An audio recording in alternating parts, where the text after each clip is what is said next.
Laura, and we're going to talk about some of my all-time favorite dupes.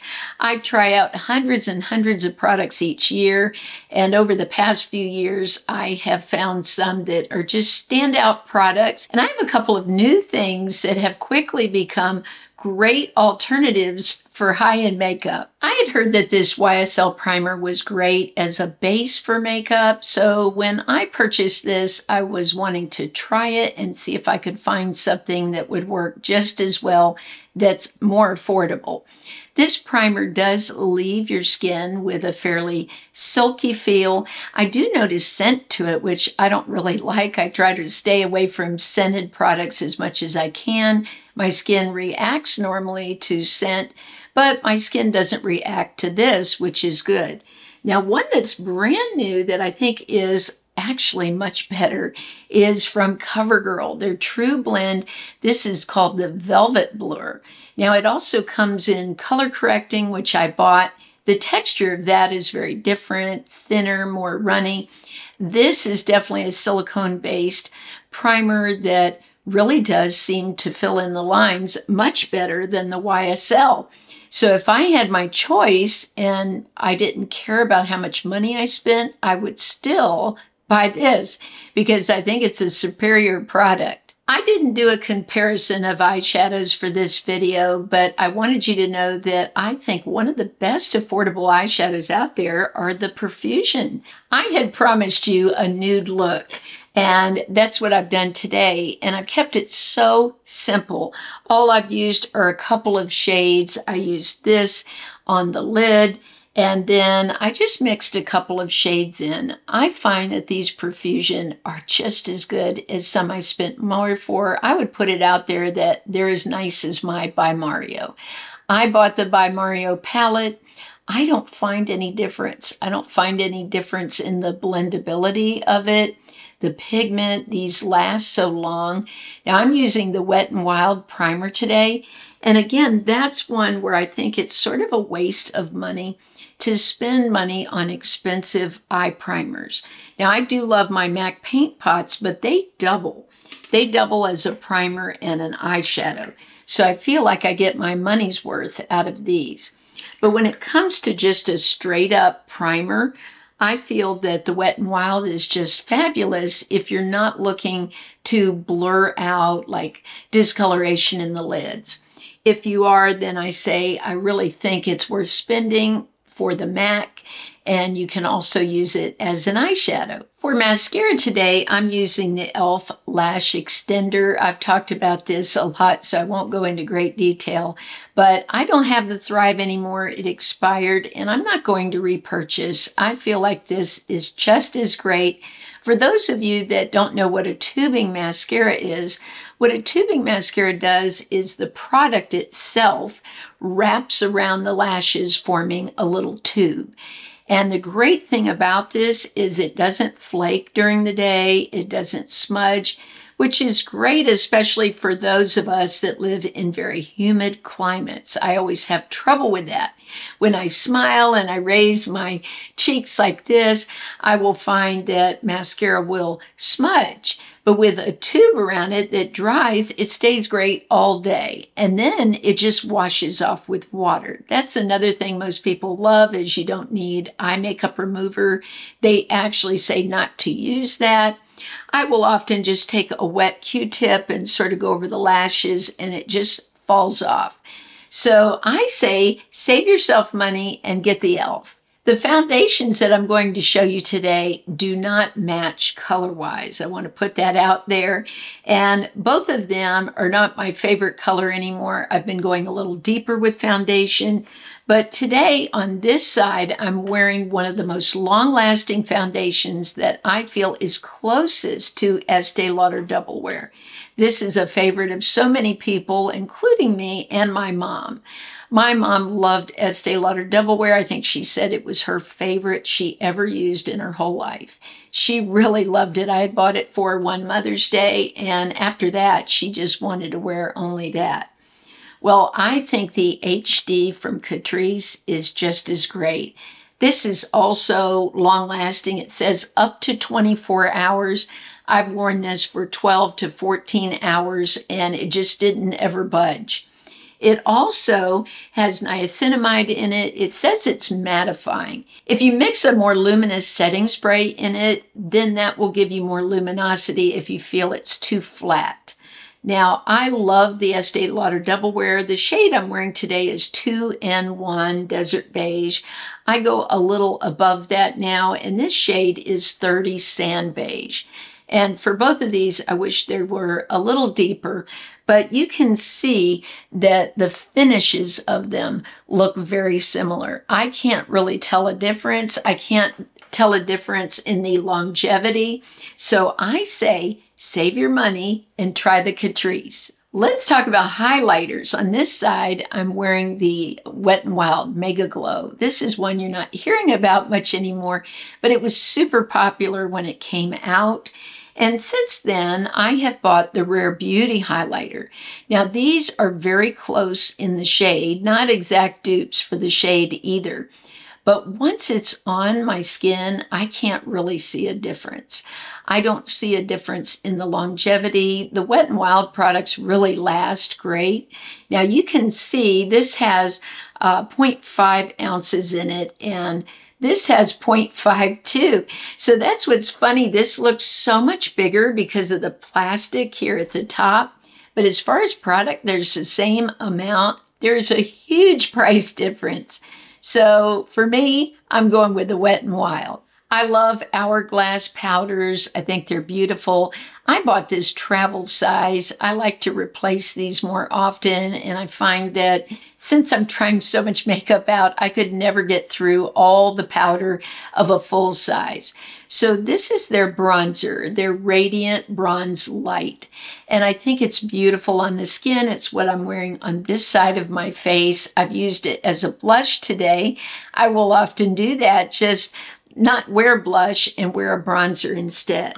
On this side, I'm wearing my beautiful Heat Wave bronzer from Flower.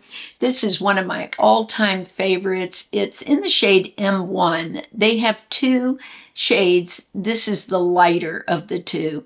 And if you look at it, it reminds me a lot of this. It's not a perfect shade match, but once you blend it out, I can make them look really close. And I just think the one from Flower is amazing. And not everyone has it in their budget to buy Hourglass.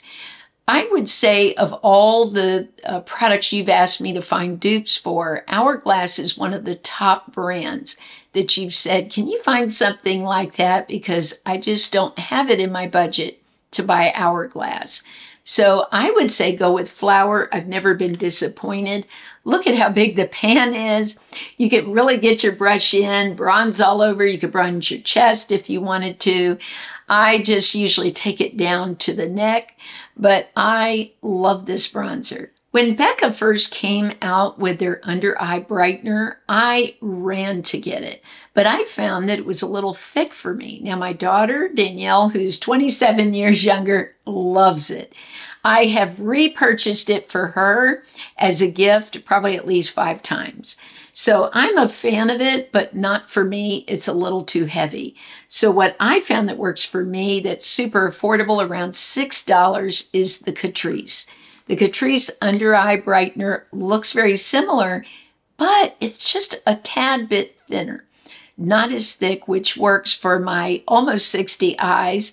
The other, as I said, is just too thick. Even though I tried to thin it out, it would get in my fine lines. This doesn't. Miraculously, this doesn't. Now, a trick you can do too, that I didn't do today, but I often do, is put the product on your hand and give a little squirt of setting spray like this one from e.l.f. This is their new Power Grip.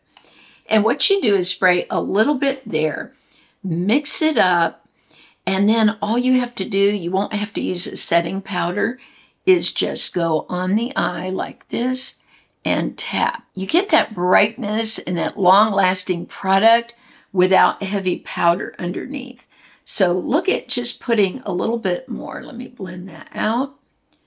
Look at what a difference. It really does brighten the under eye. If you're looking tired, like I do sometimes in the morning when I'm getting ready for school, I'll put a little of this and it just really brightens the under eye. Sometimes I use it as a highlighter on the cheekbones, and that looks beautiful. It doesn't have any shimmer in it or sparkle or glitter, so it works great as a cream highlighter. Let's talk about brows. I do love this pencil from Anastasia. When it came out, it was so unique because it had this super fine point, a brush on the other side.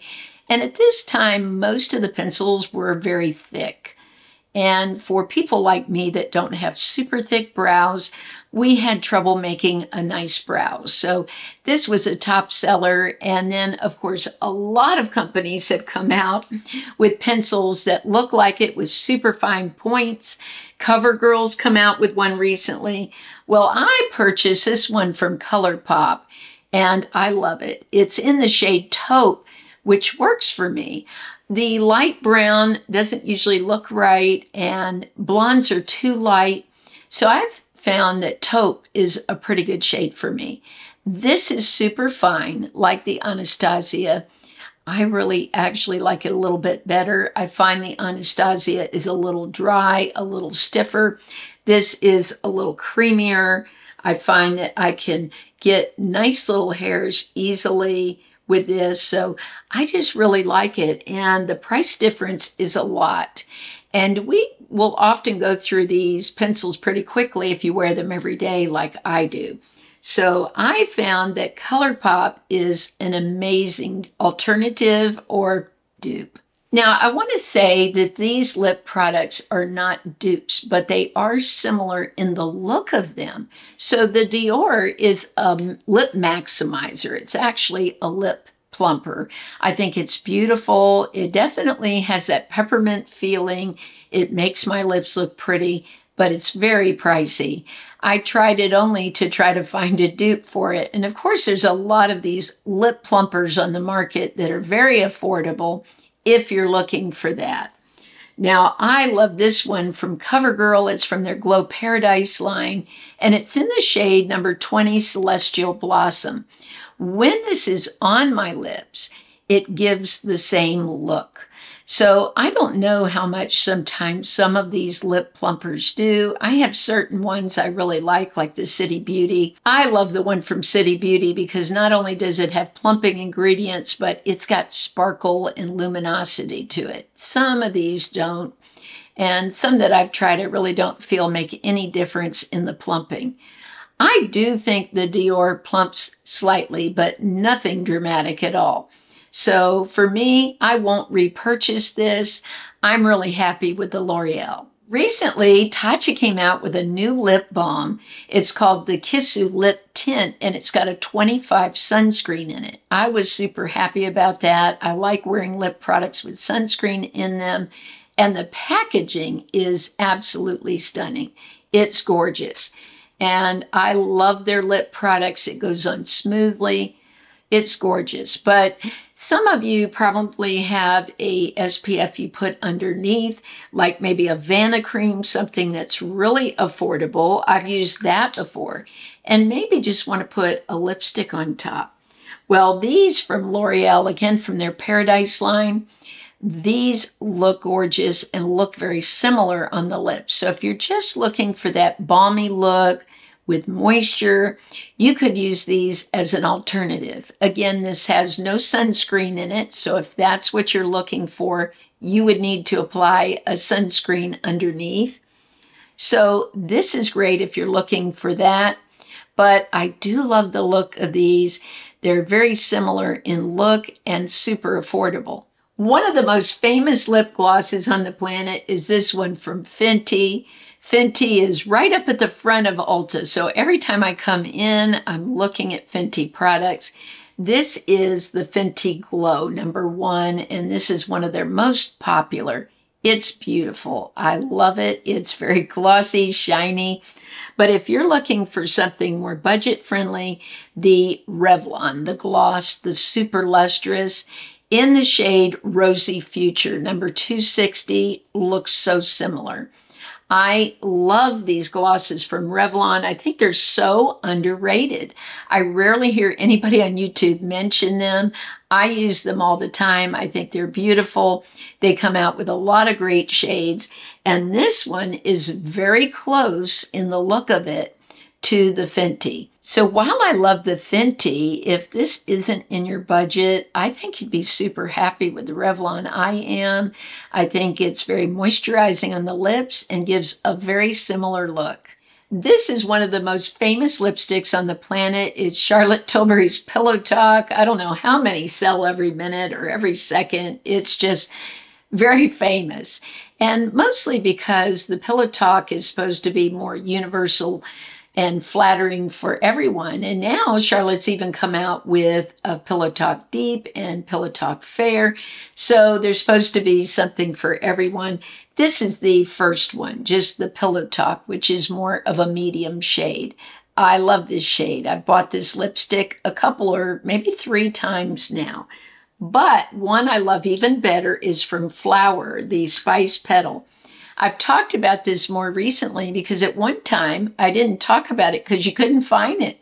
The Spice Petal was sold out everywhere, sold out at Ulta, sold out on Amazon. You just couldn't get it. And that's because everyone realized how great it was. I think Emily Noel was one of the first to talk about it. And I totally agreed with her on everything. It's a little shinier, very close shade match. And I actually like the shine. I like my lips to shine a little bit. I think it makes them look more youthful, more hydrated. They don't look dry. So my pick is the Flower. Now another alternative came out from L'Oreal, and this one I've talked about before.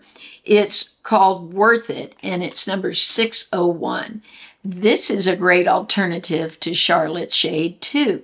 Very shiny on the lips. Now, some of you don't like L'Oreal because of the scent of it. Also, that it's not cruelty-free. So if those are things that you don't want to purchase from, then I say go with the Flower.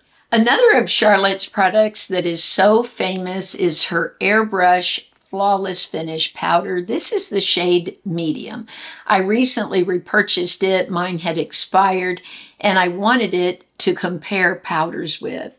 Now, the one that's been called a dupe online that you see all over is the Flower, the Light Illusion. So here are the 2 powders. The one difference I can comment on is that Charlotte's feels a little more finely milled, just by a little bit.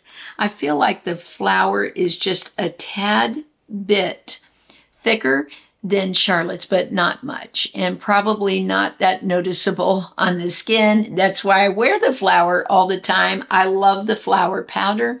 When I had this before, I recently repurchased this too. I found Charlotte's powder just sat in the drawer, and I was always reaching for this. So I feel like if I'm doing that, there's a reason for that. I must be liking the way it looks. The other thing is I love this for covering up things like broken capillaries. So I will take a brush like this, go into it, and then just go right in the corner of my nose like this. And because this has color in it, this is the shade Beige, L4 to M1. So it's the last of the light, the beginning of medium. This covers things great. So I like that it has this color. Now, Charlotte's does too. I bought the shade number 2 medium. So this does give color. I really do like Charlotte's powder for the under eyes. If I do want to put a little powder, I like it because it is so thin. I just make sure when I use the Flower, I get a very small amount to get that same look in the under eyes, and then just tap it on very lightly. So that's it. This is a big difference in price. This powder is very expensive, and I don't feel like I'm losing out with the Flower. So I say the Flower is my pick. I hope you enjoyed this video. If you did, if you'd leave a thumbs up. And again, this is for fun. Some of us are on a budget. I've been on a budget my whole life. So much of the makeup that I would love to have tried, I couldn't. So I tried affordable makeup, And I feel like these aren't necessarily color matches, but I can get a very similar look, and that's good enough for me. I'm looking for something that feels like quality, is affordable, and will last all day. Those things are really important to me. Let me know in the comments what's important to you. What makes you want to try a dupe or alternative the most? I'm really curious about that. Everything's linked in the description of the video. Thank you so much for shopping my links. You are the sponsors of my channel. Everything today that I showed you was all purchased by me, and I appreciate you supporting my channel in this way. I love you all so much, and thanks for coming by today, and I'll look forward to seeing you real soon.